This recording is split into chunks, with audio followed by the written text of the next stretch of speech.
मेरे प्यारे बच्चों, SRK ऑनलाइन केमिस्ट्री क्लासेस में आप लोगों का बहुत बहुत स्वागत है। देखो, आज हम लोगों को जो स्टडी करना है वो स्टडी करना हम लोगों को Aufbau rule BSc first year की क्लास में आप लोग इंटरमीडिएट से ही पढ़ते आए हो कि अफबाऊ रूल क्या है। तो अफबाऊ रूल या अफबाऊ प्रिंसिपल के नाम से जानते हैं।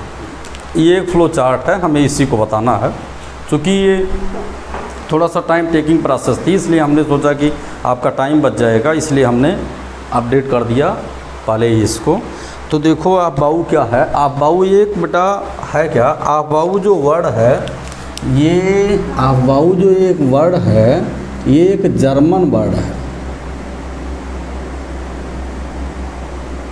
जर्मन वर्ड है, जर्मन वर्ड है, जिसकी मीनिंग क्या होती है, जो है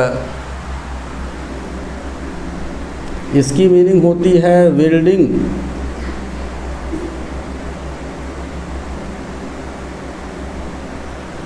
इसकी मीनिंग होती है वेल्डिंग।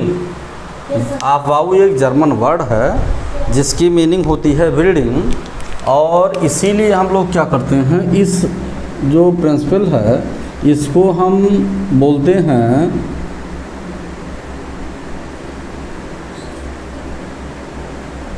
Welding up principal.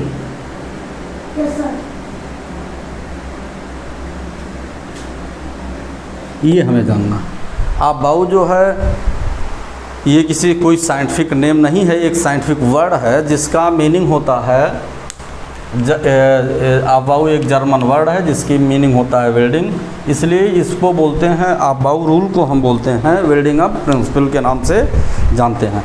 तो इस तरह से जो हमारा ये फ्लो चार्ट दिया है, इस फ्लो चार्ट के माध्यम से हम लोग देखते हैं ये क्या होता है बेटा। ये बेसिकली किस पर निर्भर करता है, किस चीज़ पर डिपेंड करता है, ये रिलेटेड है जो है, ये किससे रिलेटेड है, ये रिलेटेड है देखो जो है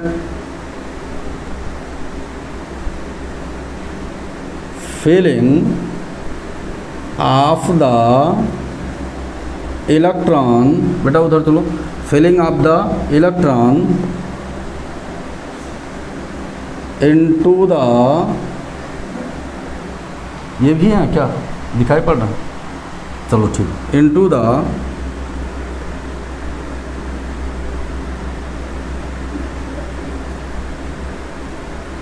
डिफरेंट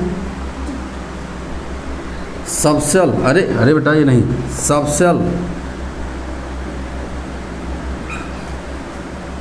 अभी मार्क होगी, चलो उधर चलो। तो देखो क्या हमें देखना है कि यहाँ पर हमें केवल इतनी सी लाइन बेटा क्लियर रखना है कि जो अफबाऊ रूल है वो अफबाऊ एक जर्मन वर्ड है जिसका मतलब होता है बिल्डिंग, इसीलिए इस प्रिंसिपल को बोलते हैं बिल्डिंग अप प्रिंसिपल। और this principle are related from the filling of the electron into the different subshell, that is S, P, D and F। ये इतनी चीज़ों को बेटा हमें जानना है। तो अब हमें देखना है कि अगर हम इस चार्ट के थ्रू हम लोगों को स्टडी करना है बेटा, तो पहले हम स्टेटमेंट को देखते हैं कि अच्छा, हिंदी में इसको हम क्रमिक विन्यास बोलते हैं, ये भी ध्यान रखिएगा। ये बिल्डिंग अप प्रिंसिपल को हम क्या बोलते हैं, हिंदी में बेटा इसको बोलते हैं। वैसे भी BSc फर्स्ट ईयर में तुम लोग हो, हिंदी का कोई मतलब नहीं है, इसका क्रमिक विन्यास बोलते हैं। क्रमिक विन्यास, क्रमिक विन्यास का मतलब एक क्रम से इसका अरेंजमेंट हो। तो अब इसको डिफाइन कैसे करते हैं, तो अकॉर्डिंग टू अफबाऊ प्रिंसिपल हम लोग ये देखते हैं। देखो बेटा, यहाँ से 1S से लेकर 8S तक ये देखो increasing order of the energy, ऊर्जा का ये बढ़ता हुआ क्रम है। यहाँ भी आप देख रहे हो किस बेसिस पर, प्रिंसिपल क्वांटम नंबर के बेसिस पर हम लोग देख रहे हैं कि ये ऊर्जा का बढ़ता हुआ क्रम है। अच्छा, हम लोग जब हम क्वांटम नंबर पढ़ेंगे बेटा तो हमें मालूम होगा कि जो मुख्य क्वांटम संख्या होती है, अभी तुम लोग मार्क होगे, हटो, जो मुख्य क्वांटम संख्या होती है, वो जो मुख्य क्वांटम संख्या होती है बेटा, उधर कर लो उसको, जो मुख्य क्वांटम संख्या होती है इसको हम मेन एनर्जी लेवल बोलते हैं।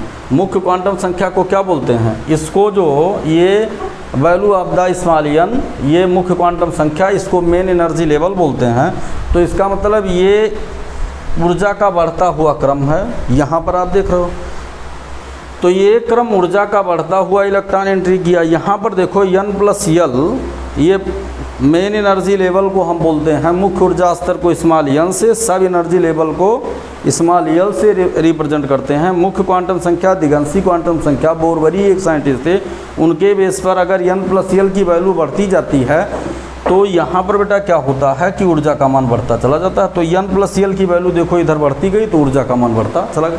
अच्छा, हम सब एनर्जी लेवल में एजीमुथल क्वांटम नंबर की भी वैल्यू अगर बढ़ती चली जाती है तो भी आप समझ लीजिए कि ऊर्जा का मान बढ़ता चला जाता। अच्छा, एजीमुथल क्वांटम नंबर की वैल्यू आप देख लीजिए, यहाँ पर यस के लिए 0 होता है और इसके लिए ये वैल्यू 1 होता है और इसके लिए ये वैल्यू 2 होता है और इसके लिए ये वैल्यू 3 होता है। 0 1 2 3। तो यहाँ पर भी देखो ऊर्जा का बढ़ता क्रम है। इसीलिए हमने इसको इस तरह से रिप्रेजेंट कर दिया कि अगर इधर से इधर जाते हैं तो प्रिंसिपल क्वांटम नंबर का क्रम बढ़ता है, मुख्य क्वांटम संख्या की वैल्यू बढ़ती है तो भी ऊर्जा का क्रम बढ़ता है। इधर से इधर हम देखते हैं तो भी ऊर्जा का क्रम बढ़ता है, इधर से इधर देखते हैं तो भी ऊर्जा की, ये सभी डायरेक्शन में ऊर्जा का क्रम बढ़ता है। तो यहाँ पर क्या है, filling of the electron into the different subshell. ये तो एक क्रम है कि डिफरेंट सबसेल में इलेक्ट्रॉन कैसे फिल होते हैं, लेकिन अब देखना क्या है कि कैसे एंट्री करते हैं सब सेल में, ये हमें देखना है। तो ऊर्जा के बढ़ते हुए क्रम में, तो इसको हम कैसे डिफाइन करते हैं बेटा? अकॉर्डिंग टू अबाउ प्रिंसिपल, इस वर्ड के अकॉर्डिंग क्या बोलते हैं? इस अभी तुम लोग मार खाओगे, चलो ये देखते हैं। The electron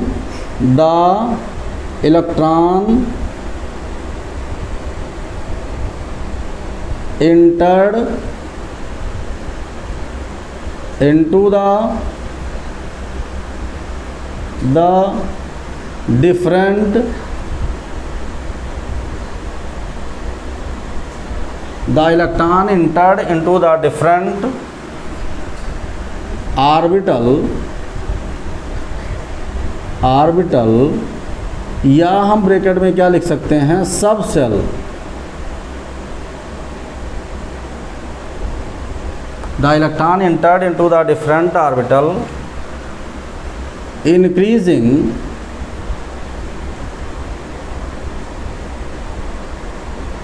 order of the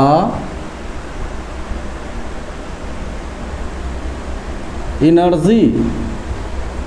ये इतना ही स्टेटमेंट हमें ध्यान रखना। The electron entered into the different orbitals increasing order of the energy. तो कहने का मतलब क्या है कि जो डिफरेंट ऑर्बिटल्स हैं उसमें जो इलेक्ट्रॉन होते हैं बेटा, ये ऊर्जा के बढ़ते हुए क्रम में प्रवेश करते हैं, हम इसको बोलते हैं रक्त बेटा। तो ये हमें देखना है कि विभिन्न कक्षकों में या उपकोषों में इलेक्ट्रॉन ऊर्जा के बढ़ते हुए क्रम में प्रवेश करते हैं। इसको किसने जो है प्रूव किया था? इसको प्रूव किया था अबाउ वर्ड के अकॉर्डिंग। अबाउ जो शब्द है उसके अकॉर्डिंग इसको बेटा प्रूव किया गया था। अब देखो क्या है, तो इसमें इस सीक्वेंस हम देखते हैं तो देखो ये ऊर्जा का बढ़ता क्रम है। तो यहाँ पर जो क्रम है वो क्या है बेटा कि जैसे देखते क्या है जो है, देखो यहाँ पर जैसे increasing order of E, increasing order of E means energy क्या हो जाएगा, ये हो जाएगा जो है 1s 2s 3s, देखो 2s 2p 3s 3p, इस तरह से जो है ऊर्जा का बढ़ता हुआ ये क्रम होगा। हमें ये देखना है इस तरह से बेटा, हमें ऊर्जा का बढ़ता हुआ क्रम की स्टडी हमें इसी प्रकार से करना है। देखते हैं, ठीक है।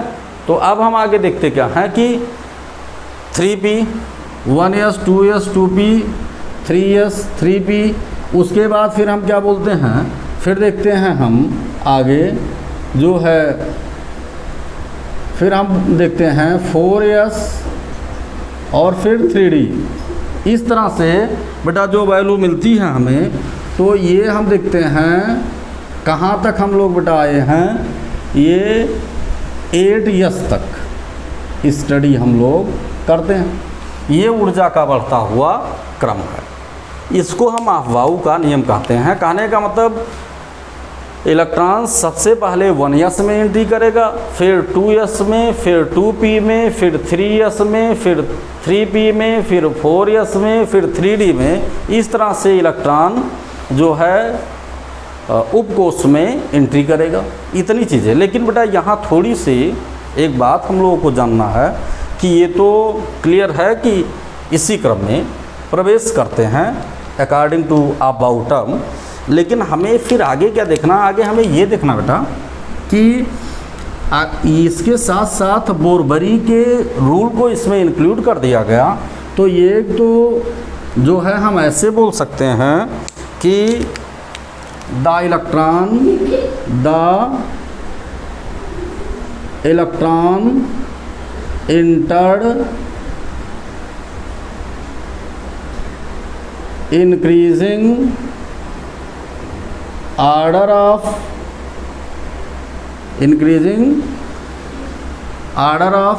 Small n। एक तो हमें ये देखना है कि स्मॉल n के बढ़ते हुए क्रम में इलेक्ट्रॉन इंटर करें, और दूसरा हमें क्या देखना है बेटा, दूसरा हमें ये देखना है कि एक दो टर्म हमें ये देखना है, दूसरा क्या है, दूसरा हमें फिर देखना है the electron entered increasing order of n+l। ये भी हमें देखना है किसमें, सबसेल में। सबसेल में इलेक्ट्रॉन n के बढ़ते हुए क्रम में बढ़ते हैं, एंट्री करते हैं, और n+l के भी बढ़ते हुए क्रम में ये एंट्री करते हैं। ये हमें देखना है।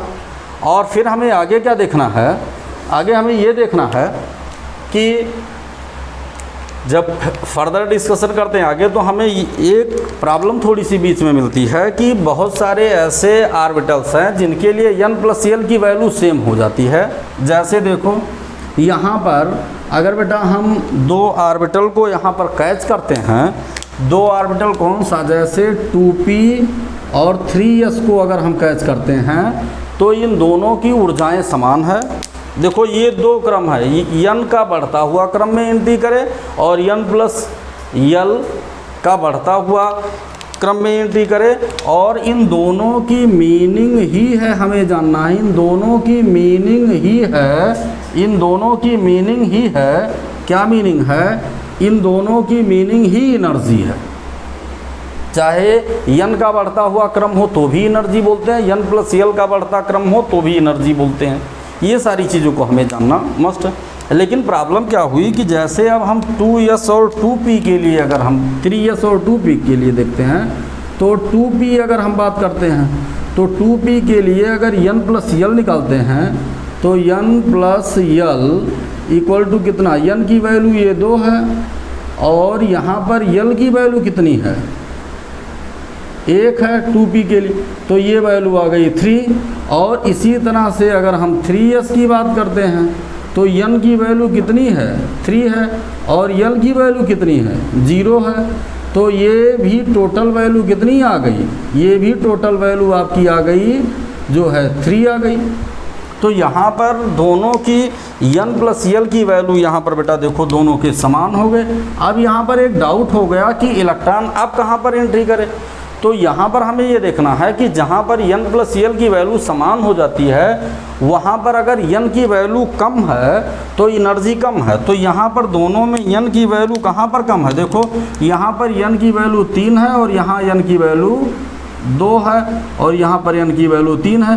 तो 2 वाले में इलेक्ट्रॉन पहले एंट्री करेगा, तो यहाँ पर 2 है, तो इसीलिए 2p में पहले इलेक्ट्रॉन एंट्री करता है, तो फिर 3s में, ये हमें देखना है। तो यही उन्होंने बताया, the electron entered into the different orbital increasing order of their energy. अब इंक्रीजिंग आर्डर एनर्जी का ये सीक्वेंस है बेटा, और इंक्रीजिंग आर्डर एनर्जी के कुछ रूल हैं। वो रूल कौन से हैं? The electron entered increasing order of small N value principle quantum number value, the electron entered increasing order of the N plus L value. ये दो रूल हो गए। फिर हम लोगों के सामने प्रॉब्लम आई कि जो है अगर कहीं भी एन और एन प्लस यल के वैल्यू दोनों के समान हो जाए तो यहाँ पर दोनों 3 वैल्यू आती। तो जहाँ दो सबसेल के लिए एन प्लस यल की वैल्यू समान हो जाती है, वहाँ पर इलेक्ट्रॉन सबसे पहले वहाँ एंट्री करता है जहाँ पर एन की वैल्यू छोटी हो, क्योंकि इसी को हम क्या बोलते हैं? मेन एनर्जी लेवल, मुख्य क्वांटम संख्या। तो मेन एनर्जी लेवल जहाँ पर कम होगा वहाँ पर इलेक्ट्रॉन पहले एंट्री करेगा, जहाँ पर मेन एनर्जी लेवल की वैल्यू ज़्यादा होगी वहाँ पर इलेक्ट्रॉन बाद में एंट्री करेगा। तो ये इतनी चीज़ों को हमें जानना मस्त था। तो यहाँ पर फिर हम लोग नोट डाउन करते हैं जो है if the value if the value of the n plus l are same for two subcells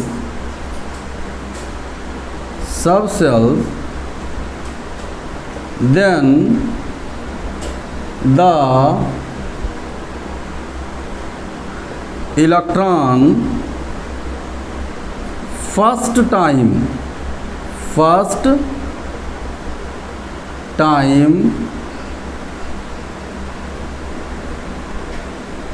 entered into the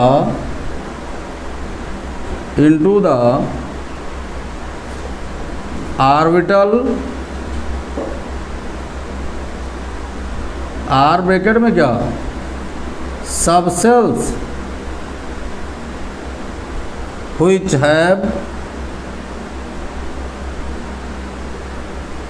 have minimum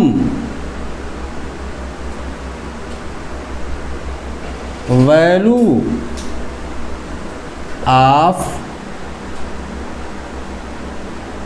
small n। इतनी चीज़ों को जानना हमें ज़रूरी है, ये भी एक टर्म्स है। तो बस यहीं पर आपका अफवाऊ रूल कंप्लीट हो गया। इसको आप लोग राइट डाउन कर लीजिए, और फिर कल हम लोग पाउली एक्सक्लूजन प्रिंसिपल, उसके बाद जो है उन्स रूल, ये सारी चीज़ों को देखेंगे बेटा। तो आज की क्लास ये यहाँ पर संपन्न होती। कोई भी अगर आप लोगों को प्रॉब्लम होगी तो आप जो है ये नंबर हमने बताया है 9919194630 और दूसरा 94,540 और 98,390 ये व्हाट्सएप नंबर है। अपनी प्रॉब्लम को लिखकर इस पर डाल दीजिएगा और आपकी प्रॉब्लम नेक्स्ट लेक्चर में सॉल्व हो जाएगी बेटा। क्योंकि हमारे यहाँ ऑब्जेक्टिव टाइप क्वेश्चन आते हैं बीएससी प्रीवियस में ऑब्जेक्टिव टाइप, तो हमें ज़्यादा से ज़्यादा टर्म्स को जो है कवर करना है कि कैसे हम उसके बेसिक चीज़ों को बहुत स्ट्रांगली कैच कर लेते हैं कि जिससे हमें कहीं कोई डाउट ना हो। ठीक है, तो ठीक है, अब यहाँ पर क्लास आज की ख़त्म करते हैं बेटा। आप लोगों को बहुत बहुत धन्यवाद। लेकिन आप लोगों से ये कहना है कि लाइक, शेयर, कमेंट और सब्सक्राइब आप रेगुलर बेटा करते रहिए, कि जिससे हमारा भी हौसला बुलंद रहे और हम भी तुम्हें लेटेस्ट टर्म्स को प्रोवाइड करते रहें। उसका रीज़न क्या है कि ये इस तरह से अरेंजमेंट आपको कहीं नहीं मिलेगा। कहीं मिलेगा तो आप भी कमेंट करके बता सकते हो सर यहाँ हमें मिलेगा, और बहुत सारे वीडियो हैं और सब जगह हैं। ये तो इंटरमीडिएट का टॉपिक है, कहीं आप देख लीजिएगा, बताइएगा। तो इसलिए अगर हम मेहनत करते हैं, बहुत सारा मैटर कलेक्ट करके और उसमें मेहनत करते हैं बेटा, कोई ऐसा नहीं है कि कोई हमारे पास ऐसी कोई एक किताब है उसी को पढ़ लिए बस तुम्हें ज्ञान देने लगे। हमें 4-5 किताबों को पढ़ना पड़ता है और उसमें जो क्रीम चीज़ें होती हैं, जो इम्पॉर्टेंट टर्म्स होते हैं, उनको हम आपके सामने प्रस्तुत करते हैं। ठीक है, तो thank you everybody for sincerely watching my video.